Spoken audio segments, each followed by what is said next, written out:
नई दिल्ली।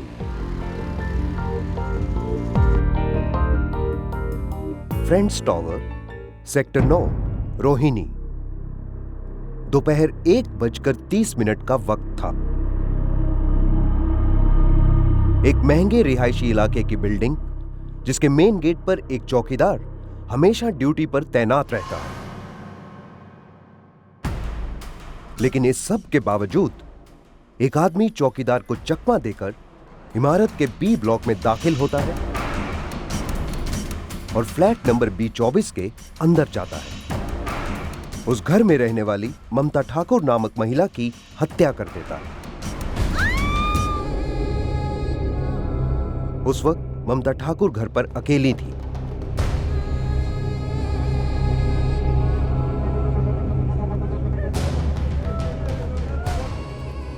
सूचना मिलते ही पुलिस घटनास्थल पर पहुंच गई और छानबीन शुरू कर दी। ममता ठाकुर के पति प्रवीण ठाकुर को इस हादसे से गहरा सदमा लगा।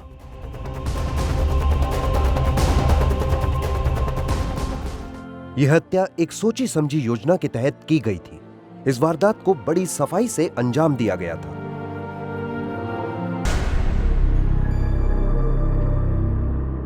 ड्राइंग रूम के टेबल पर पानी का एक आधा भरा हुआ ग्लास रखा हुआ था। कुछ ही देर पहले 1 बजे के करीब नौकरानी उस घर से काम करके गई थी। 1:15 पर प्रवीण ठाकुर का नौकर उनके लिए दोपहर का खाना लेने उनके घर गया था। कत्ल दोपहर के 1:15 से लेकर दोपहर 1:45 के आसपास जब ममता ठाकुर की बेटी घर आई तो उसने अपनी मां को मरा हुआ पाया। ममता ठाकुर के शरीर पर जितने भी चोटों के निशान थे, उनमें से ज्यादातर पीठ पर थे। उस अपार्टमेंट में जो एंट्री थी, वो एंट्री आसानी से नहीं ली जा सकती थी। एक फ्रेंडली एंट्री दिखाई दे रही थी। तो इन्वेस्टिगेशन जो थी, इसको हम लोगों ने फोकस किया कि कहीं ना कहीं इसमें इनके जो क्लोज लोग हैं, जो इनके पास के लोग हैं, ये इनका हाथ हो सकता है।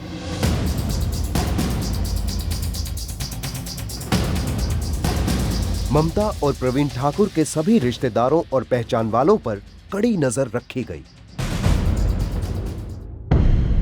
पुलिस उस शोक सभा में भी मौजूद थी जो ममता ठाकुर की याद में बुलाई गई थी। ममता ठाकुर का एक करीबी रिश्तेदार इस शोक सभा से गायब था। वो था गुलशन तनेजा, ममता ठाकुर का भतीजा। पुलिस ने प्रवीण ठाकुर से गुलशन तनेजा के बारे में पूछताछ की। गुलशन तनेजा ने ममता और प्रवीण ठाकुर से बहुत सारा पैसा उधार ले रखा था, जिसे लौटाने में वो आनाकानी कर रहा था। पुलिस ने गुलशन तनेजा से पूछताछ करने का फैसला लिया। पुलिस गुलशन तनेजा की दुकान पर गई, पर वो वहां नहीं था। पुलिस गुलशन तनेजा के घर गई, पर वो वहां भी नहीं मिला। गुलशन तनेजा का कहीं कोई पता नहीं चल पा रहा था। इससे हत्या में उसका हाथ होने को लेकर पुलिस का शक और बढ़ गया। पुलिस ने गुलशन तनेजा के करीबी लोगों का पता लगाना शुरू किया। आखिरकार पुलिस गुलशन तनेजा के एक खास दोस्त मोहम्मद रबूल तक पहुंचने में कामयाब हो गई। मोहम्मद रबूल को पूछताछ के लिए हिरासत में ले लिया गया। उस इलाके के लोगों को लगा कि रबूल जैसे साफ सुथरी छवि वाले इंसान को हिरासत में लेकर पुलिस ने गलती की। ये लड़का रबुल को जो पकड़ के लेके गया पुलिस ने, तो ये इसकी कैरेक्टर शुरू से बहुत अच्छी थी। अब बहुत ज़माने से मैं इसको जानता हूँ। हमें 4 बच्चे, चारों बच्चे को पढ़ाते थे हिंदी। पुलिस के सारे तर्क और दलीलें सही साबित हुई जब रबूल ने सारे राज खोलते हुए ये कबूल किया कि गुलशन तनेजा ने ही ममता ठाकुर की हत्या की थी। रबूल के अनुसार गुलशन तनेजा ने एक अरसे से अपनी बुआ ममता ठाकुर को खत्म करने की योजना बना रखी थी। करीब 1 महीने पहले ही गुलशन ने कत्ल के मकसद से हथियार खरीद लिया था।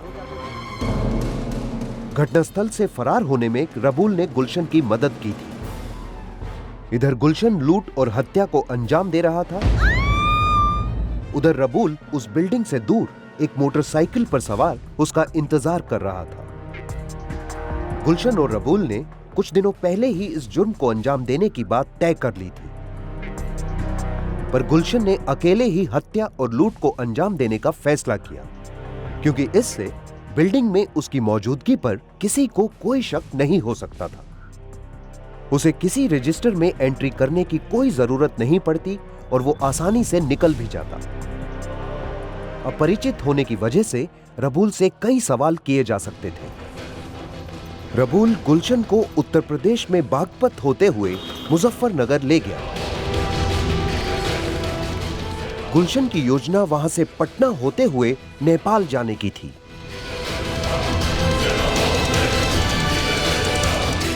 माधेपुरा में रबुल का गांव है। इसने कहा 15-20 दिन तुम वहां रहो, फिर जब कुछ शांत हो जाएगा तो या तो हम नेपाल बॉर्डर की ओर चले जाएंगे, जो कि वहां से 1.5-2 घंटे का रास्ता है।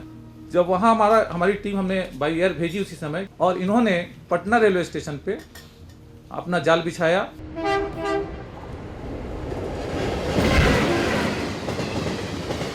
दिल्ली पुलिस ने गुलशन तनेजा को पटना रेलवे स्टेशन पर धर दबोचा। गुलशन तनेजा ने पुलिस के सामने अपना जुर्म कबूल किया। ममता ठाकुर ने कभी सोचा भी नहीं होगा कि उन्हें अपने ही भतीजे से जान का खतरा हो सकता था।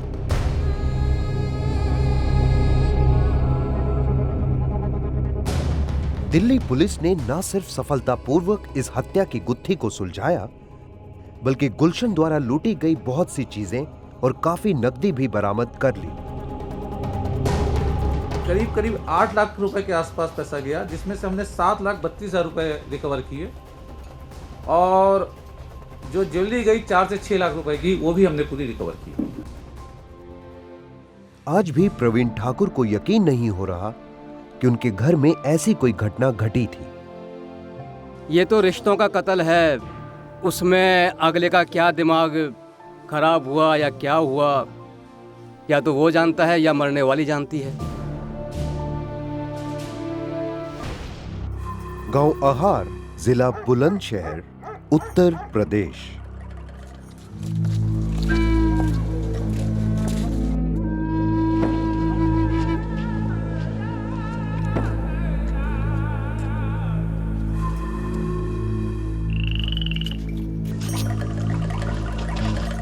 सारा आहार गांव एक 3.5 साल की बच्ची प्रियंका की तलाश में जुटा हुआ है।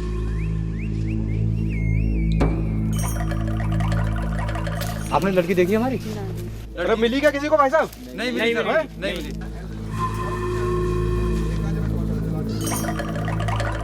सारी रात बीत गई, लेकिन प्रियंका का अब तक कोई पता नहीं चल पाया है। प्रियंका की गुमशुदगी ने पूरे परिवार को झकझोर दिया।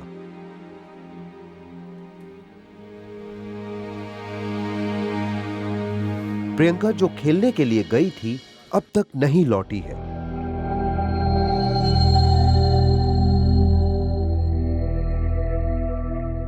गांव वाले भी इस घटनाक्रम से सन्नाटे में हैं।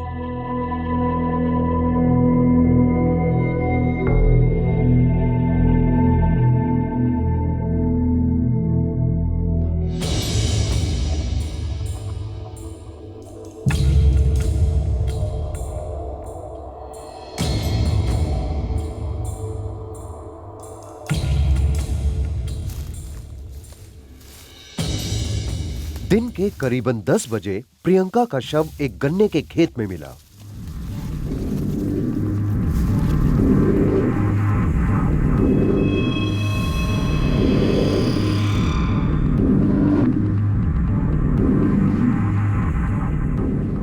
तुरंत पुलिस को सूचित किया गया।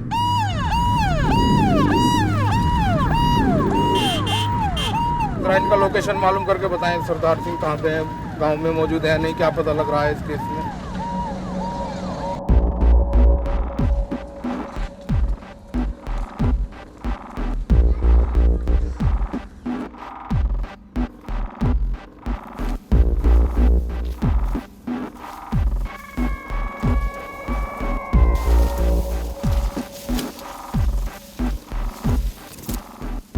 प्रियंका का शव बहुत अस्त व्यस्त हालत में बरामद हुआ था।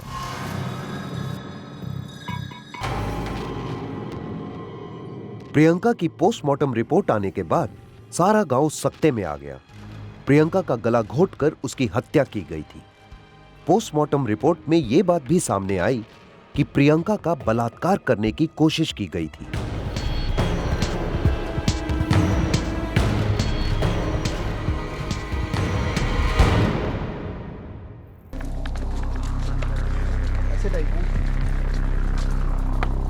पुलिस ने उस गांव में रहने वाले एक एक आदमी से पूछताछ की, क्योंकि इस सारे मामले में शक गांव के ही किसी आदमी पर था। इसीलिए पुलिस को बहुत सावधानी से कार्रवाई करनी पड़ी।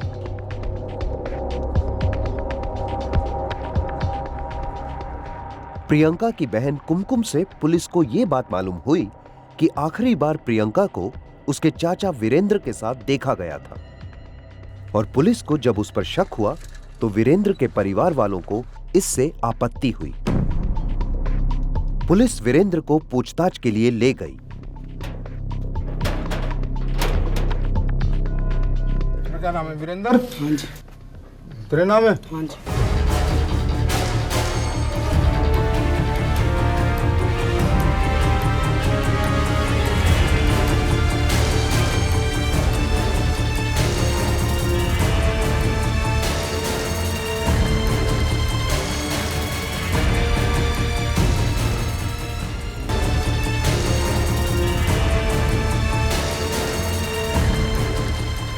वीरेंद्र प्रियंका का चाचा है। पूछताछ करने पर वीरेंद्र ने यह कबूल किया कि उसने अपनी भतीजी प्रियंका के साथ बलात्कार करने की कोशिश की और फिर उसकी हत्या कर दी। उसने मुझसे कचरी मांगी, मैंने उसे कचरी दे दी। उसने फिर मेरी यहाँ पर जांघों पर हाथ रख के कचरी खाने लगी। जब उसने जांघों पर हाथ रख के सो बैठी थी ना, वह थोड़ा मुझे महसूस सा हुआ था। तो ऐसा क्यों किया तुमने? मारते टाइम कुछ दर्द हुआ तुझे? क्यों? दुष्कर्म करने की कोशिश करी सर, फिर मैंने उसे मार दिया। कभी वो कहने दे घर जाकर। तूने इतना गलत काम किया है, कितना ये समाज में इसकी कितनी निंदा हो रही है। सर माफ़ कर दीजिए। उसे ऐसी सजा मिले कि वो घर आए ही नहीं। खत्म ही कर दो उसको। गोली मारना चाहती हूँ मैं उसको। अब सब खत्म हो गया जी, सब चला गया जी, समाज का ही पूरा सिर नीचे कर दिया सब चला गया जी। अब क्या करोगे इसका? क्या करेंगे? कुछ नहीं करेंगे। मैं तो उसे सूरत भी ना दिखूं। अब बताओ, जब भैया भतीजे भी ऐसा करेंगे तो फिर किस पे विश्वास करेंगे? पर वीरेंद्र की बहनों को लगता है कि उनके भाई को इस मामले में गांव वालों द्वारा फंसाया जा रहा है। उन्हें पूरा यकीन है कि उनका भाई वीरेंद्र इस तरह की हरकत कभी नहीं कर सकता। सही लड़का था। ये सबके वजह से हो रहे हैं। सबके शक है, ये गांव के ही लगा रहे हैं। वीरेंद्र ते प्रियंका तेन तो न मारी ना, मैं तेरी कसम खा कह रहा हूं, मैं ना मारी। पर वीरेंद्र अपना जुर्म कबूल कर चुका है। उसने पुलिस को वो वजह भी बताई जिसके कारण उसका दिमाग ऐसे गिरे हुए ख्यालों में उलझ गया। वीरेंद्र के अनुसार गांव की ही एक औरत ने अपनी शारीरिक जरूरतों को पूरा करने के लिए उसका इस्तेमाल किया और उसके दिमाग को दूषित कर दिया। हाँ, औरत का क्या बात थी? सर वो जो मुझे सीढ़ी में से कंधा मार मार के बुला के ले जाती थी रात को, जब उसका पति वहाँ पर सीढ़ी देखता था। अपने घर बुला लेती? हाँ जी। फिर उससे मुझसे दुष्कर्म करवाती थी। अपने किए पर वीरेंद्र बहुत शर्मिंदा है और वो चाहता है कि सब उसे माफ कर दें। सर माफ कर दीजिए मुझे, आज से तुम दशा ऐसा काम नहीं होगा। तूने एक बच्ची के साथ बलात्कार कर लिया, उसे जान से मार दिया, कैसे माफी मिल जाएगी ऐसे काम में? अगर मैं आपके ऐसा करूं तो मुझे कैड़ी से कैड़ी सजा देना।